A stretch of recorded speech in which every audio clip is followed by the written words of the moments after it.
नमस्कार, मी सर्वांचं स्वागत करतो हवामान अपडेट या आपल्या यूट्यूब चॅनलवर। मी हवामान अभ्यासक नेता जाधव आपण पाहतो 10 एप्रिलचा महाराष्ट्राचा हवामान अंदाज।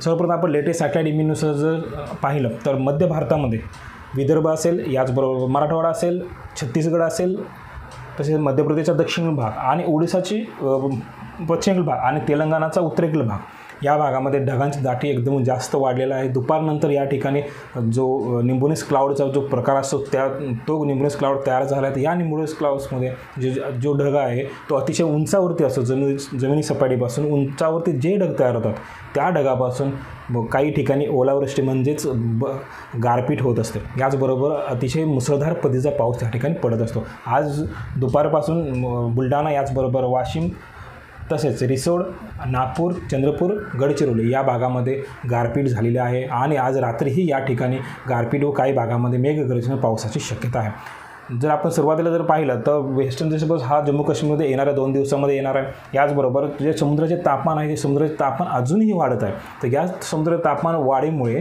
बाष्पयुक्त वाऱ्याचा प्रभाव हा राज्याच्या दिशेने जास्त वाढला आहे। येणाऱ्या 24 तासात राज्याच्या पावसाचा आपण खास करून जर विचार केला, आज रात्री आणि उद्या रात्रीपर्यंत जर पाहिलं तर विदर्भ, याचबरोबर मराठवाड्याच्या काही जिल्ह्यामध्ये पावसाची शक्यता आहे। विदर्भामधून खास करून विचार जर केला तर नागपूर, भंडारा, गोंदिया याचा जो उत्तरेकडील जो भाग आहे म्हणजेच रामटेक, पारशिवनी, मौदा, तसेच कामठी, मोहोळी, याचबरोबर तुमसर, तिरोडा, गोंदिया, गोरेगाव आणि आमगाव हा जो भाग आहे या भागामध्ये अतिशय जोरदार स्वरूपाचा पावसाची शक्यता आहे। कारण की मध्य प्रदेशमधूनही या ठिकाणी ढगांची जास्त ढग येतील। तर या भागामध्ये विजेचा कडकड असेल व काही भागामध्ये गारपीट होण्याची शक्यता आहे व मध्यम स्वरूपाचा काही भागामध्ये अतिशय जोरदार स्वरूपाचा पावसाची शक्यता आहे। याचबरोबर चंद्रपूर, गडचिरोली संपूर्ण जिल्हा, याचबरोबर वर्धा, अमरावती आणि यवतमाळचा उत्तरेकडील भाग हा जो पट्टा, या भागामध्येही मध्यम स्वरूपाच्या पावसाची शक्यता आहे। काही भागामध्ये 1-2 ठिकाणी गारपीटही होण्याची शक्यता आहे, मात्र त्या ठिकाणी विजेचा कडकडाटासहित पावसाची शक्यता आहे। याचबरोबर अमरावती संपूर्ण जिल्हा असेल, यवतमाळचा संपूर्ण जिल्हा, काही भागामध्ये हलक्या स्वरूपाचा पाऊस पडू शकतो, काही भागामध्ये ढगाळ वातावरण राहण्याची शक्यता आहे। याच्याबद्दल अमरावतीचा विचारायचं केला तर चिखलदरा, अचलपूर याही भागामध्ये मध्यम स्वरूपाचा पाऊस पडण्याची शक्यता आहे 1-2 ठिकाणी। बरोबर आपण मराठवाड्याचा विचार केला तर जालनामध्ये परतूर, अंबड, तसेच संपूर्ण परभणी, याचबरोबर संपूर्ण बीड जिल्हा, हिंगोली तालुका आणि बसमत या भागामध्ये मध्यम स्वरूपात पावसाची शक्यता आहे। 1-2 ठिकाणी गारपीट होण्याची दाट शक्यता आहे। याचबरोबर नांदेडमध्ये भोकर, नांदेड, कंधार आणि मुदखेड या भागामध्ये हलक्या स्वरूपाच्या पावसाची शक्यता आहे। 1-2 ठिकाणीच ढगाळ वातावरण राहण्याची शक्यता आहे। याचबरोबर लातूरमध्ये उदगीर, अहमदपूर, लातूर या भागामध्ये मध्यम स्वरूपाचा पाऊस पडेल व 1-2 ठिकाणी लाईटनिंग थंडरस्टॉर्म होण्याची शक्यता आहे। आपण जर याचबरोबर धाराशिवचा विचार केला, धाराशिवमध्ये उस्मानाबाद, कळंब, भूम आणि पारंडा या भागामध्ये हलक्या स्वरूपात पाऊस पडू शकतो। 1-2 ठिकाणी लाईटनिंग थंडरस्टॉर्म होण्याची शक्यता आहे। बरोबर ठिकाणी मात्र ढगाळ वातावरण राहण्याची शक्यता आहे। आपण याचबरोबर तसेच पश्चिम महाराष्ट्राचा विचार जर केला, पश्चिम महाराष्ट्रातील